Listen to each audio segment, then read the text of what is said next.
It's 1949. The largest country on Earth is about to change forever. And the whole thing might have been prevented if one man had just listened to his wife. But he didn't. And now we live in a world with a communist China. But what if he had? What if China had gone the other way? Let's go back. Way back. It's 1927 and China is a mess. The country is ruled by competing warlords. Foreign powers are carving out their own little pieces of it, and nobody can agree on anything. Two groups are fighting for control. On one side you have the Kuomintang, the nationalists, led by a man named Kai-shek. He's got Western support, he wears a nice uniform, and he has strong opinions about communism. I do not like communism. On the other side, you have the Chinese Communist Party, led by a man named Mao Zedong. He wrote a lot of books. He did not own a comb. For years, these two groups fight. This is called the Chinese Civil War. It's not fun for anyone. Here's the thing most people don't know. By 1948, Chiang Kai-shek is actually winning. The nationalists control the major cities. They have more men. They have more weapons. The Americans are sending them money. And then Chiang makes a decision that changes everything. It's late 1948. The nationalists and communists are fighting a massive battle near Chuzhou. It's called the Huai campaign. It involves over 1 million soldiers. It is, by any measure, a very large fight. Chiang's generals on the ground want to do a tactical withdrawal. Pull back. Regroup. Fight from a stronger position. Sir, we should pull back. The lines are overextended. We can regroup and... No, hold the line. I am the commander. I know things. Sir, we are surrounded on 3 sides. What about the 4th side? That's us, sir. So we're fine. He does not know things. He holds the line. The communists encircle his best troops. 500,000 nationalist soldiers are either captured or switch sides. It is a catastrophe. Within a year, Mao Zedong is standing in Tiananmen Square announcing the People's Republic of China. Chiang flees to Taiwan with the remnants of his government. He spends the rest of his life telling everyone he's still the real president of China. I am still the president of China. Sure, but here's our question. What if Chiang had listened to his generals? What if he had ordered that withdrawal at Chuzhou? This is the moment where history forks. November 1948. The Huai campaign. Chiang orders the withdrawal. His generals are relieved. Mao is annoyed. Everything that follows is different. The nationalists fall back to a defensible line south of the Yangtze River. They regroup. The communists have won battles, but they haven't won the war. China, at least for now, is split into 2 zones. Sound familiar? It should. This is almost exactly what happened in Korea. So here's what happens next. China is divided. The north goes communist. The south stays nationalist. A ceasefire is brokered, mostly because the Americans are horrified at the alternative and throw a lot of money at the problem. It's now 1949. The ceasefire line is drawn roughly at the Yangtze River. Beijing goes to Mao, Shanghai, Guangzhou, and the wealthy coastal south stay with Chiang. Everyone is unhappy with this arrangement. In 1950, the Korean War still happens, but here's the twist. Communist China is now stuck defending its own southern border from a hostile nationalist state. Mao cannot send 300,000 troops to Korea. The UN forces push to the Yalu River. North Korea ceases to exist. By 1953, a unified democratic South Korea now borders communist North China. This is somehow everyone's problem simultaneously. This is not how I drew it on the map. Meanwhile, down in the south, Chiang Kai-shek's nationalist government is doing something unexpected.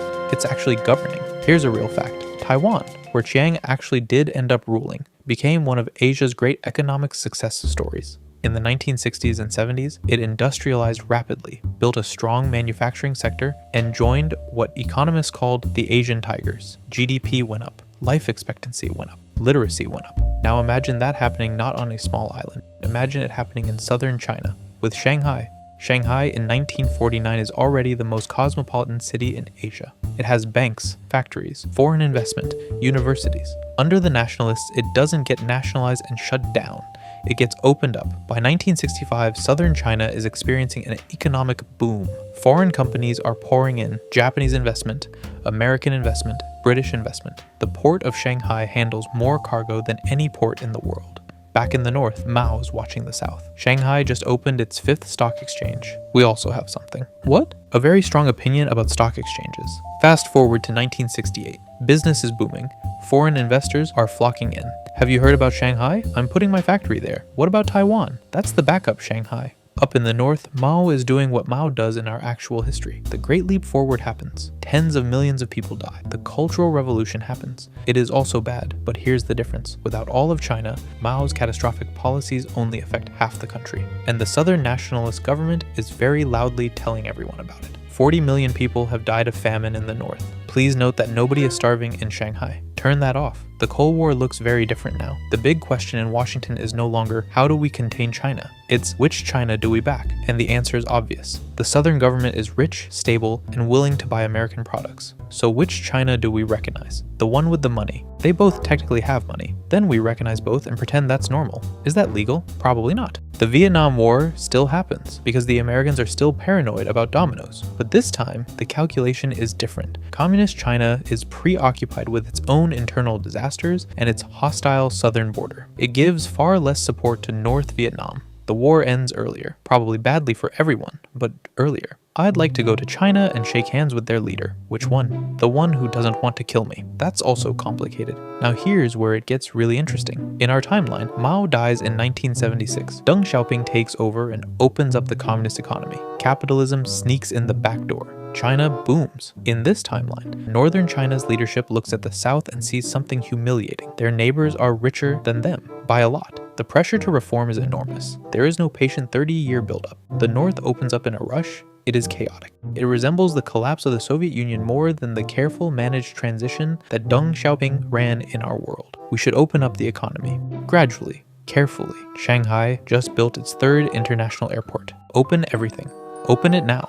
By 1985, the two Chinas are in reunification talks. They are not friendly talks. They are extremely tense talks where both sides claim to be the real China and neither side wants to give an inch. Reunification happens eventually in the early 1990s. It looks more like German reunification than anything else. The richer South absorbs the poorer North. There is enormous resentment. There are protests. There is a period where Beijing residents make fun of Shanghai residents, and Shanghai residents respond by pointing at their bank accounts. You think you're better than us? I have a second car. I also have a second car, actually.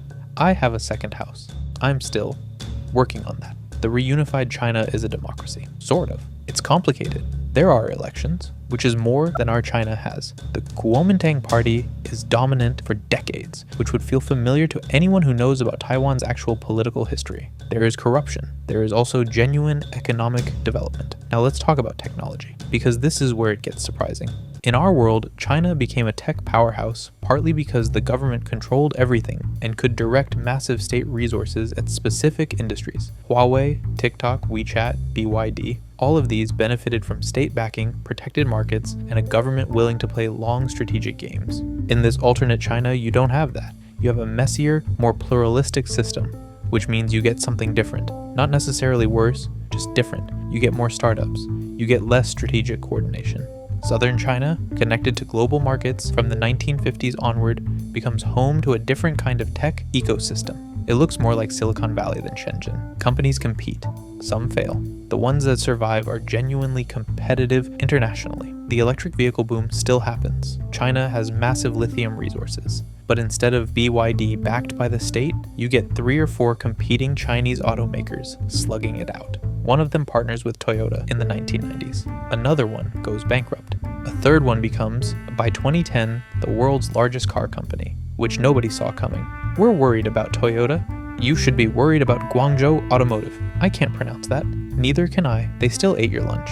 What about geopolitics? Here's the big one. In our world, the United States and China are in a Cold War, trade war, tech war. Everyone's nervous. Taiwan is the flashpoint that keeps diplomats awake at night.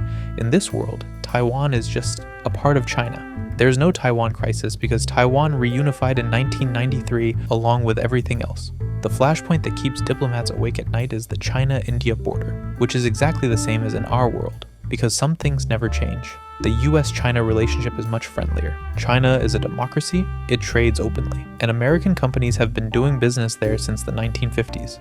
There's still competition, there's still rivalry, but it's more like the US-EU relationship than the current US-China standoff. Russia is more isolated. In our world, Russia and China have a loose partnership based on shared suspicion of the West.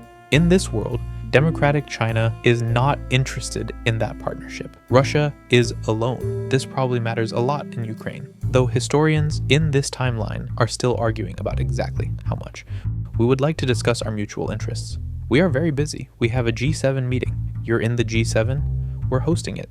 Is China still a superpower in this timeline? Yes, but a different kind. It's not the authoritarian rival that the US is currently trying to contain. It's more like a very large, occasionally annoying, economically dominant partner. Like if Germany were the size of a continent. It probably doesn't build artificial islands in the South China Sea. It doesn't have the Belt and Road Initiative, because that was a very deliberate, state-directed strategic project. It has a different foreign policy footprint. Less strategic, more commercial. Is the world better? That depends entirely on who you ask and where they live. For most Chinese people, probably yes. The Great Leap Forward alone killed somewhere between 15 and 55 million people, and that just doesn't happen in this timeline. For those who benefit from unchallenged American power, maybe not, because now America has a new competitor for the position of most powerful country in the world.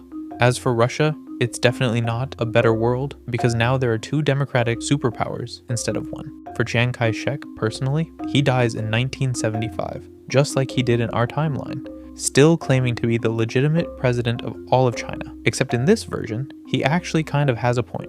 Sir, you got 11%. That's more than Mao got. Mao is dead, sir. Still beat him. So there you have it. One bad decision at one battle in 1948 changed the course of the 20th century. A tactical withdrawal becomes an economic miracle. A divided China becomes a reunified democracy. The Cold War gets a little colder in some places and much warmer in others. And somewhere in an alternate Beijing, a very old Chiang Kai-shek is giving a speech that nobody asked for. I told you I was still the president. You are not president anymore, sir. There was an election. I don't remember agreeing to that. That's rather the point of democracy, sir. Was Mao onto something after all then? Maybe Deng was.